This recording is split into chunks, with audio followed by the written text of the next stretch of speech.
এবং রিশাদ অলরেডি চলে গেছেন পাকিস্তানের পিএসএল খেলার জন্য। নাহিদ রানা তো জিম্বাবুয়ের সঙ্গে প্রথম টেস্টটা শেষ করে যাবেন। তবে লিটন এবং রিশাদকে নিয়ে কথা বলতে হয়, এবং যেহেতু তারা প্রথমত কথা ছিল যে আইপিএল বা পিএসএল কোনো ফ্র্যাঞ্চাইজিতে চান্স পাবেন কি না, আইপিএলে এবার কেউ কোনো বাংলাদেশি নেই, পিএসএল এ 3জন বাংলাদেশি চান্স পেয়েছেন, এখন প্রশ্ন হচ্ছে স্কোয়াডে জায়গা পাবেন কিনা। তবে শুরুটা লিটন দাসকে নিয়ে করতে চাই। যখন দেখেছিলাম যে করাচি কিংসের স্কোয়াডটা, আমি বেশ উচ্ছ্বসিত ছিলাম যে লিটন দাস হয়তো ওপেনিংটা করবেন ডেভিড ওয়ার্নারের সঙ্গে, তার 4 ছক্কার পর তাকে বাহবা দিবেন কেন উইলিয়ামসনরা, মানে যেহেতু করাচিতে তারাও ছিলেন। তো লিটন সেরা একাদশে হয়তো সুযোগটা পাবেন একদম শুরু থেকে। আর পাকিস্তান কিন্তু তার জন্য খানিকটা লাকিও। এর আগে আমরা দেখেছি যে পাকিস্তানের দারুণ একটা রাওয়ালপিন্ডিতে সেঞ্চুরি করে বাংলাদেশ দলকে টেস্টও জিতেছিল। তবে টি-20 ক্রিকেটটা আইপিএলে একটা ম্যাচই খেলেছিলেন, ওই অর্থে রাঙাতে পারেননি। পিএসএলটা রাঙাবেন, সে আশা আপনি করতে পারবেন। আমরা যে ইনিংসটা দেখছি এটা খুব সম্ভবত তার সবশেষ 2 ইনিংসের একটা, যেটা তিনি ঢাকা প্রিমিয়ার ডিভিশন ক্রিকেট লিগের দারুণ 80 পেরোনো ইনিংস খেলেছিলেন, অনেকটা টি-20 সুলভ স্টাইলে।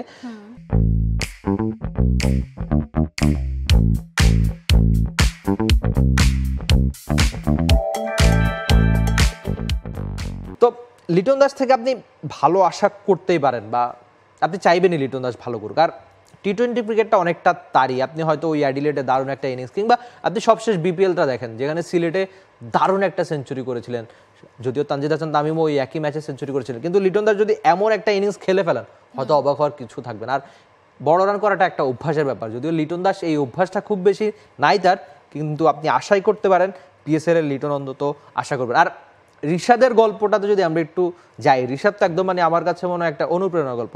আমি যখন শুরুর দিকে Dhaka premier division cricket league cover করতে যেতাম, আবাহনীর বেঞ্চে বসেই রিশাদ অনেকটা বেশি সময় কাটাতেন, কিংবা মাঠের আশেপাশে ঘোরাঘুরি করতেন। তার সেরা একাদশে জায়গা হতো না আবাহনীর। কিন্তু ইনফ্যাক্ট ঢাকা লিগ কেন, আপনি যদি সবশেষ বিপিএলটা দেখেন সেখানেও কিন্তু তার সেরা একাদশে জায়গা হয়নি। কখনো শান্ত উইকেট কিপিং করছে তাকে জায়গা দিতে, কখনো ভিন্ন কিছু হচ্ছে, কিন্তু সেই বিপিএলটা যখন চলছিল তাকে এনওসিটা দেওয়া হয়নি, তিনি কিন্তু বিগ ব্যাশে খেলতে পারতেন, মানে অস্ট্রেলিয়া।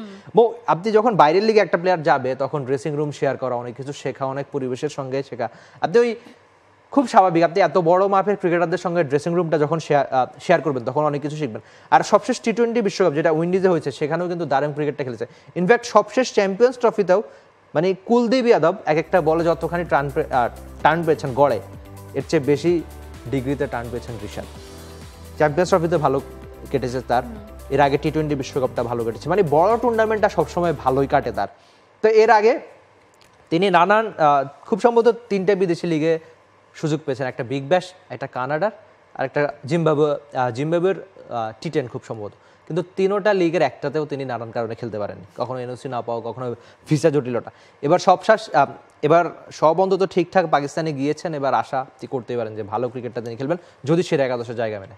হ্যাঁ, বাংলাদেশের স্কোয়াডের জায়গার কথা আপনি বলছেন, রিশাদের কথা, যে বাংলাদেশের যে কোনো ক্রিকেটের সময় আসলে স্কোয়াডে ওই লেগ স্পিনার দেখেই কিনা একটা মানে জুজু কাজ করে বাংলাদেশের ক্রিকেটে, যে স্কোয়াডে আসলে জায়গা মিলবে কিনা। বাট হ্যাঁ, এনওসি এবং ভিসা জটিলতা অনেক কিছুর কারণে রিশাদের কপাল কাটা। তাসকিনের আমরা দেখেছি দুঃখ, কষ্ট, কান্না অনেক কিছু শুনেছি। রিশাদের ক্ষেত্রে অনেকটা সেরকম, যে ফ্র্যাঞ্চাইজি লিগে খেলতে পারবেন কিনা। বাট এবার দারুণ একটা সুযোগ। আর লিটনের কথা বলছিলেন, আমার কাছে যেটা মনে হয়, দেখেন আমাদের বিপিএল কিংবা আমাদের দেশের যে টি-20 লিগ আছে সেটার থেকে আন্তর্জাতিক টি-20টা ভিন্ন, আন্তর্জাতিক টি-20 থেকে আবার ফ্র্যাঞ্চাইজি টি-20টা আরও ভিন্ন। সো সেই জায়গায় আমার মনে হয় যে আমাদের লিটন রিশাদের জন্য মানে পরীক্ষাটা অনেক বেশি কঠিন হতে যাচ্ছে। এবং যেহেতু ফ্র্যাঞ্চাইজি টি-20 আমরা জানি বেশিরভাগই ব্যাটারদের খেলা, লিটনের দিক হয়তো বা চোখটা বেশি থাকবে, যে লিটন আসলে এবং যেহেতু তিনি টপ অর্ডার ব্যাটার, সো এটা অনেক বড় একটা সুযোগ লিটনের জন্য নিজেকে প্রমাণ করার, এবং সেই সাথে পরীক্ষা দেবার যে আসলে কতটা মানিয়ে নিতে পারে ফ্র্যাঞ্চাইজি। আমরা বারবার বলি যে ড্রেসিং রুম শেয়ার করা, ফ্র্যাঞ্চাইজি ক্রিকেটের দলগুলোর সাথে থাকলে আলাদা রকম একটা ভাইব, আলাদা রকম একটা শিক্ষা পাওয়া যায়, কিন্তু সেই শিক্ষাটা আদৌটা নিতে পারে মুস্তাফিজ কতটা নিতে পেরেছে, কিংবা সাকিব কতটা নিতে পেরেছিলেন, সাকিব পেরেছেন সেটা নিয়ে বাংলাদেশকে দিতে পেরেছেন। তাই না? হ্যাঁ। এবং সো সাকিবের মতে আসলে যে কে কতটা নিতে পারে।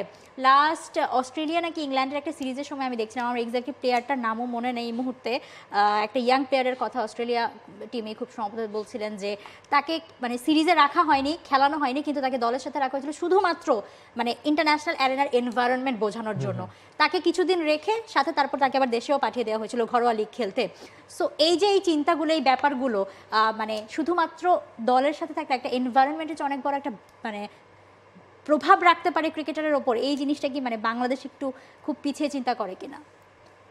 তা তো বটে, তবে আমার মনে হয় এটা তো মানে একজন ক্রিকেটার কতটুকু শিখতে পারবেন, কতটুকু চেষ্টা করবেন, সেটা তো তার উপর। সেটা তো আপনি কোচরা চাইলে তাকে বলতে পারে না যে আপনি কতটুকু চেষ্টা করবেন, আপনি অনেক বেশি চেষ্টা করবেন। আপনি বিরাট কোহলির উদাহরণ টানতে পারবেন যে তার বয়স হয়তো 30-এর বেশি পার হয়েছে, কিন্তু তার আচরণ ওই 20 বছরের বিরাট কোহলির মতো বা তার চেয়েও ভালো।